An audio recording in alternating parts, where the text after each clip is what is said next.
एक ही divisional commissioner और deputy commissioner. लेकिन पिछली जब गवर्नमेंटें होती थी तो हमें एक नियंत्रण पत्र मिलता था बुलवार्ड बिजनेस एसोसिएशन को, हाउस बोट ओनर्स एसोसिएशन को, कि भाई आइए आपकी अपनी प्रॉब्लम्स क्या है, या टूरिज़्म डायरेक्टर बोलता था। लेकिन आजकल वो मामले ही नहीं हो रहे हैं। आजकल जो होम मिनिस्ट्री से दिल्ली से न्योता आता है वही ये करते हैं। ये टूरिज्म के साथ जुड़े लोग और वो कल की उम्मीद के लिए कल की तकरीर पर नज़र भी रखे हुए थे। लेकिन आपको बताएं कि और भी मामलात हैं वादी कश्मीर में, रियासत जम्मू कश्मीर में, और एक मामला रियासत के बाहर फंसे हुए कश्मीरियों का है। सरकार ने कल कार्रवाई भी की और कर भी रही है, लोगों को ला रही है। ट्रेन भी शुरू हो चुकी है, ट्रेन के साथ साथ बस सर्विस भी चालू की गई है। और रात देर गए मुल्क की मुख्तलिफ रियासतों से लाए गए कश्मीरी श्रीनगर पहुँच रहे थे। रास्ते में हमने भी से बात की, बहुत खुश थे, बहुत उम्मीद के साथ यहाँ पहुँचे हुए थे। लेकिन कुछ लोग वादी कश्मीर की सूरत-ए-हाल और इस सारी सूरत-ए-हाल में पिछले से लेकर आज तक की रुदाद के दौरान कुछ अपना गम गुस्सा भी निकाल रहे थे। कुछ लोगों का ये भी कहना था कि उनको वहाँ पे जो सहूलियात मिल रही थी उसके बरअक्स कश्मीर में सहूलियात बराबर ज़ीरो हैं। वो नहीं है रियासत जम्मू कश्मीर में जो सहूलियात हैं वो नहीं है। ख़ास तौर पर लखनपुर का रोना सब रो रहे थे और लखनपुर के रोने के हवाले से लगातार वहाँ से अच्छी खबरें नहीं आ रही हैं। बार बार बताया जाता है कि लखनपुर में जुल्म की कहानी लिखी जाती है। कश्मीरी कहते हैं कि वहाँ जुल्म किया जाता है, वहाँ जो भी लोग पहुँच रहे हैं उनके साथ इंसाफ के तकाजे पूरे नहीं हो रहे और जम्मू की इंतज़ामिया पर सवाल उठते रहते हैं। और ये लोग जो कश्मीर पहुँचे हुए थे क्या बता रहे थे, ज़रा हम आपको भी सुनाते हैं। 9 तारीख को हमें बोला गया है कि अब आपको निकलना है वहाँ से। इंदौर की एमपी इंदौर में जो हम पढ़े थे वहाँ से हमें गवर्नमेंट एडमिनिस्ट्रेशन, वहाँ की जो एडमिनिस्ट्रेशन है उन्होंने बहुत अच्छा इंतज़ाम हमारे लिए रखा था। उन्होंने हमारे लिए एसी स्लीपर्स का इंतज़ाम किया था। बिल्कुल इंदौर से लेके जम्मू तक जो हमें खाना पीना पानी जो भी लगे वो सब इंतज़ाम उन्होंने किया था। बट अनफॉर्चुनेटली जो ही हम जम्मू पहुँचे तो वहाँ हमने अलग ही नज़ारा देखा। मतलब जैसा हमें सुनने को मिलता है टीवी में, रेडियो में या न्यूज़ पेपर, ऐसा प्रैक्टिकल में कुछ भी नहीं है। हमें मतलब खुले आसमान, सांबा में हमें किसी आश्रम में खुले आसमान के नीचे रखा गया, कुछ भी नहीं था वहाँ। हमने थर्माकोल उठाए और थर्माकोल के ऊपर हम लेटे ऐसे ही पूरे रात। ज़रा सा था वो, कुछ कमल वगैरह कुछ भी नहीं था। और हमें सुबह एक दाल एक रोटी दे दी गई। उसके बाद अब तक हम ऐसे भूखे पड़े हैं, कुछ नहीं खाया हमने, कोई इंतज़ाम नहीं है इस एडमिनिस्ट्रेशन। लेकिन हम एक और बार थैंक्स अलॉट, आपकी वजह से thanks a lot for government MP administration. उन्होंने वहाँ के मतलब जो एडमिनिस्ट्रेशन है उन्होंने वहाँ पे जो इंतज़ाम किया, हम उसके लिए थैंक्स अलॉट वहाँ की एडमिनिस्ट्रेशन के लिए। लेकिन यहाँ के एडमिनिस्ट्रेशन जिनको हम टैक्स देते हैं उनको ना तो हमें वोट देना है ना कुछ देना है। लेकिन यहाँ जहाँ हमें वोट देना है, जहाँ हमें टैक्स देते हैं, सब कुछ देते हैं, इन्होंने हमारे लिए कोई इंतज़ाम नहीं किया।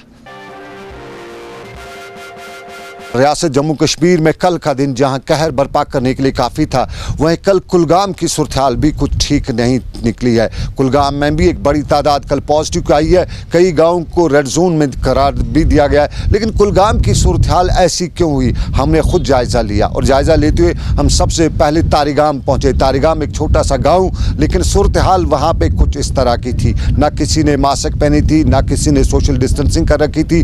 दुकानें बाजार खुले हुए थे, यूँ लग रहा था कोविड तो है ही नहीं। कुलगाम के नज़दीक के इलाके, उनके पास के गांव में तो था, लेकिन इस तारीगाम के गांव में कुछ नज़र नहीं आ रहा था। बिल्कुल सारा ट्रैफिक चल रहा था, यूं लग रहा था कोविड तो है ही नहीं। ये तारीगाम की बात। लेकिन हम रेड जोन के इलाके में भी पहुंचे। हम मंजगाम के गाँव में पहुंचे और मंजगाम के गाँव में एडमिनिस्ट्रेशन का दूर दूर तक कोई पत्ता या पुर्जा नज़र नहीं आ रहा था।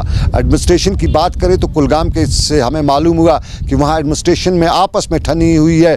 पुलिस और एडमिनिस्ट्रेशन यानी डिस्ट्रिक्ट एडमिनिस्ट्रेशन के दरमियान तालमेल साफ दूर दूर तक कहीं दिखाई नहीं दे रहा है। और उसकी भी वजह यही थी कि पंजगाम में कोई भी सरकार का कारंदा नज़र नहीं आ रहा था। सरकार ने वहाँ बोर्ड भी बना दिए हैं, गेट बना दिया है, सड़क को बंद करने के लिए गेट तो बना दिया है, लेकिन उस गेट पर भी कोई सरकारी अफसर नहीं था। गाँव वालों की जिम्मेदारी रखी गई थी कि वो गेट की रखवाली करें। और अंदर लोग जो थे वो मंजगाम के लोग किस तरह से सोशल डिस्टेंसिंग और दूसरे लॉकडाउन का पालन कर रहे थे वो दूर से ही साफ दिखाई दे रहा था। हमने यहाँ के एक मुकामी शख्स से भी पूछा कि ये सारी सूरत-ए-हाल, और जवाब उनका कुछ इस तरह से था। 3 दिन पहले इस गांव को, इस एरिया को रेड जोन करार दिया गया। तो तब से लेके जो ही ये रेड जोन करार दिया, उससे पहले 24 घंटे डिप्लॉयमेंट होती थी पुलिस और सिक्योरिटी फोर्सेस वगैरह की। लेकिन जो ही ये रेड जोन का इलाका करार दिया गया, तब से लेके आज तक कोई पुलिस वाला ना सड़क पे है, ना कोई इंतज़ाम है। आप देख रहे हैं कि लोग खुलेआम घूम रहे हैं, गाड़ियाँ चल रही है, किसी को सोशल डिस्टेंसिंग का पासो लिहाज नहीं है। एडमिनिस्ट्रेशन से हम यही गुजारिश करते हैं कि आपने हमें खुदा के रहमो करम पे छोड़ा है, मेहरबानी करके कम से कम ये तो देखिए कि यह हमारा इलाका रेड जोन है और इसमें कम से कम पुलिस की डिप्लॉयमेंट तो होनी ही चाहिए। इसके अलावा सिविल एडमिनिस्ट्रेशन से और पुलिस से मेरी यही गुजारिश होगी कि खुदारा हमें अल्लाह के रहमो करम पर ना छोड़े। ये एक डिज़ास्टर साबित हो सकता है आने वाले कुछ दिनों में, क्योंकि आज जहाँ तक न्यूज़ का ताल्लुक है 28 केस निकले डिस्ट्रिक्ट कुलगाम में, जिनका ताल्लुक ज़्यादातर इसी गांव से है और मुल्क के इलाकों से है। कुलगाम में जहां एक तरफ सरकारी सतह पर इंतजामात न होने के बराबर दिखाई दे रहे थे, वहीं मुकामी लोग बढ़ चढ़ कर इस वक्त इन हालात में खिदमत खल्क का जज्बा जारी रखे थे। और हमने यहाँ पे एक ऐसे शख्स से मुलाकात की जो कुलगाम के लोगों की बात जो है वो मुल्क की मुख्तलिफ रियासतों में उठाता रहा। कुलगाम में भी मदद की, श्रीनगर में भी कश्मीरियों की मदद की और बाहर से लोगों को लाने में भी कहीं न कहीं अपना रोल अदा किया। हमने उनसे बात की, जाना उनसे किन हालात में और कैसे उसने ये सब कुछ किया। जो मेरे नूराबाद कॉन्स्टिट्यूंसी है, ये पसमानदा एरिया है। यहाँ पे ज़्यादा लेबर्स जो है, जो माइग्रेंट लेबर्स यहाँ वहाँ पे बहुत सारे स्टेट्स में काम करने के लिए गए थे सर्दियों के मौसम में। तो यहाँ पे जो नूराबाद की कॉन्स्टिट्यूंसी जो मैंने रिकॉर्ड मेरे पास जो आए थे, जो मैंने रजिस्ट्रेशन की है, वो 7,500 के करीब थे। और उसमें जो अभी डाटा गवर्नमेंट डाटा है, ऑफिशियल डाटा जो 4600 जो है अभी तक जो है यहाँ पे वापस आए हुए हैं। और उसमें अभी भी प्रेजेंटली जो है 2200 के करीब जो अभी क्वारंटीन वार्ड्स में इस वक्त क्वारंटीन निकाल रहे हैं। तो मैंने अपनी तरफ से पूरी कोशिश की कि हर एक जो बाहर लेबर्स है उन तक पहुँचूँ, उनके पास जो भी प्रॉब्लम्स है वो सॉल्व करने की कोशिश करूँ। तो मैंने पंजाब में और पंजाब के एडमिनिस्ट्रेशन से और हरियाणा और राजस्थान के एडमिनिस्ट्रेशन से भी मैंने वहाँ तक पहुँचा और मेरी टीम वहाँ पे काम करती रही, उन तक राशन पहुँचाने की कोशिश की, वहाँ के एडमिनिस्ट्रेशन से बात करने की कोशिश की कि इनको जल्द से जल्द वहाँ से इवैक्यूएट किया जाए। और अल्हम्दुलिल्लाह हिमाचल जो है, हिमाचल से तो पूरी इवैक्यूएशन हो गई है और पंजाब से भी हो गई। और मैं ये कहना चाहता हूँ उसके साथ साथ में पंजाब में भी हमने एडमिनिस्ट्रेशन को कई बार बहुत सारे जो स्टूडेंट्स थे या माइग्रेंट लेबर्स थे, उनके पास राशन नहीं थी, रात को या दिन में वो बाहर नहीं निकल पा रहे थे और मेडिकल इमरजेंसी उनको बहुत ज़्यादा आई थी। तो वहाँ पे मैंने एडमिनिस्ट्रेशन के साथ बात की और उन तक मेडिसिन पहुँचाई, उनको हॉस्पिटलाइज करवाया और उन तक राशन पहुँचवाई वहाँ से अपनी टीम के थ्रू। तो उसके बाद वो सारे निकल आए वहाँ से। और इसी के दौरान बहुत सारे जो कुपवाड़ा डिस्ट्रिक्ट के बहुत सारे लोग आसाम में भी फंसे थे।